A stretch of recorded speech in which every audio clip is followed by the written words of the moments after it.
As you probably know, 95% of our daily actions are controlled by the subconscious program we downloaded in childhood. These are beliefs that we formed early on about ourselves and life in general.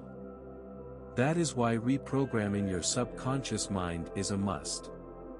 In order to erase all limiting beliefs about yourself, and to rewire your mind with the positive energy necessary to stay connected with your higher self.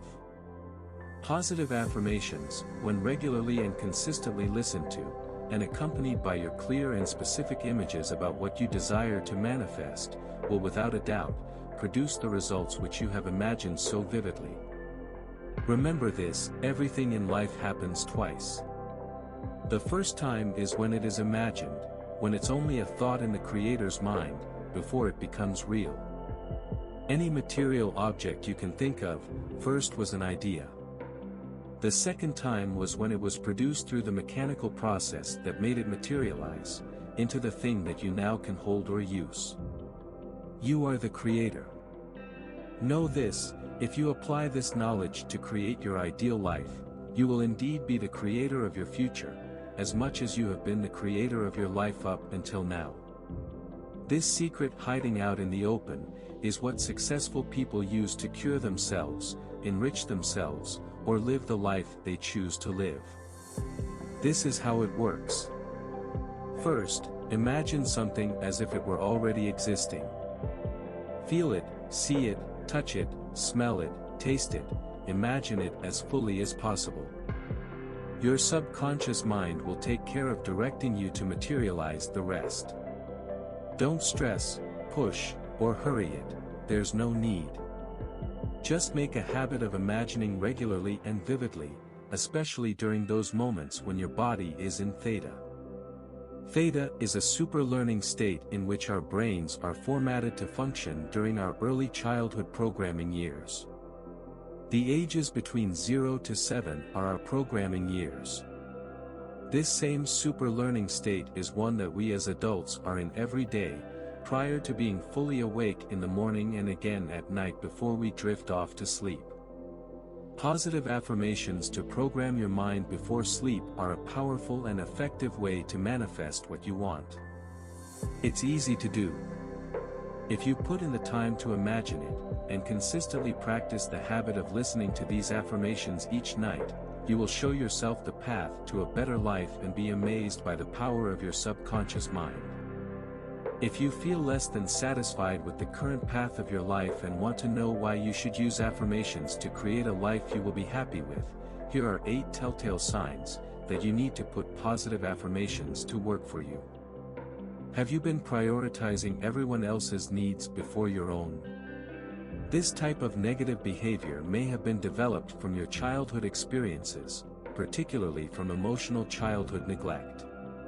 Children have emotional needs, as important as necessities like food and clothing. When a parent neglects these needs, their children may develop certain negative behaviors that follow them into adulthood. To help you better understand and overcome your emotional drag, with healthy thoughts and actions to reprogram your subconscious mind, we've made this video. It points to 8 signs of emotional childhood neglect that you need to understand in order to realize the importance of what the practice of using daily affirmations can do for your life. Some people may relate to all, some or different signs than what's on this video. First, you bottle your emotions. Perhaps you learn to keep your emotions hidden out of fear that expressing them will lead to conflict. One of the biggest signs of emotional neglect is the inability to identify, manage, and express your emotions. Depending on your situation, you may not have been allowed to express how you feel, or may have been reprimanded, or invalidated, for feeling a certain way. This can be problematic later in life, as keeping important emotions bottled up may affect your mental health. Second, you put others first. Do you feel that your needs always come second to others? Maybe it seems as if you always have to make sure everyone else is happy, even if it means you have to settle for less. If you grew up being made to feel that your thoughts and opinions are not important, it's easy to start seeing yourself as unimportant. This need to please others at your own expense is harmful to your well-being, as its ramifications spread into all aspects of your social and professional life. Third, you struggle to identify your emotions. Do you find it difficult to respond when someone asks you how you feel?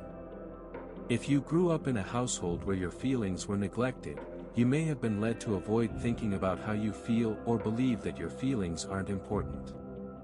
This can affect your decision-making ability, since not knowing how you feel about something can make it much harder to talk about your position on a matter. Fourth, you feel broken. Do you feel like you lack importance or that your emotions are out of control?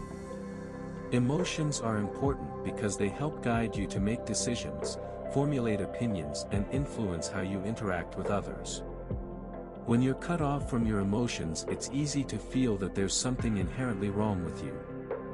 When you don't have your feelings validated and when you don't learn the necessary skills to identify, manage, and express your emotions, it's easy to feel alienated from everyone else. Fifth, you're hard on yourself. Do you often get caught up in the little details and prioritize perfection? You may fear rejection far more than what it's worth, and part of it may be due to your childhood experiences. It's possible to not know the correct way to handle failure and imperfection simply because you haven't been offered a healthy way to learn those skills. Sixth, you have an excessive need to be seen as self-sufficient. Do you find it difficult to ask for help when you really need it? If your emotional needs have been neglected, you may feel that asking for help is a source of humiliation. In the past you may have been scolded for asking for help, or were ignored when doing so. Now you find it difficult, so it may seem easier to simply do it yourself. However, professionally this kind of fear may interfere with your ability to be a team player. Seventh, do you often compare yourself to others? Having your emotional needs neglected may lead to low self-esteem. You may have grown up in situations where you were constantly compared negatively to others. The result can be a tendency to see everyone else as competition, which may lead to feelings of isolation as well as low self-esteem. Having your feelings neglected will certainly hurt and affect your ego, all of which can make it difficult to know that you are a person of high value. Eighth, you're empty on the inside, unsure of yourself, your life's purpose or your destiny. Being able to regulate your emotions with a high degree of self-determination is a very important skill that stems from a nurturing, supportive environment. It's easy to feel helpless, as if you're drifting through life, if you've been reared where your emotional core was neglected by the adults around you. Due to all these things you may not be sure how to manage your emotions, or what to feel later on. Fortunately, there's always help available. Positive affirmations that go straight to the subconscious mind are one of the best ways to delete the negative habit of self-defeating thinking. You are worthy. You are enough. Your thoughts and feelings are precious. You are capable of creating your own ideal life. If you find this video insightful, like and share it with others. They may find it useful too. Please subscribe, and to listen to powerful affirmations that will change your life, visit the Vita Quantica channel. Thank you.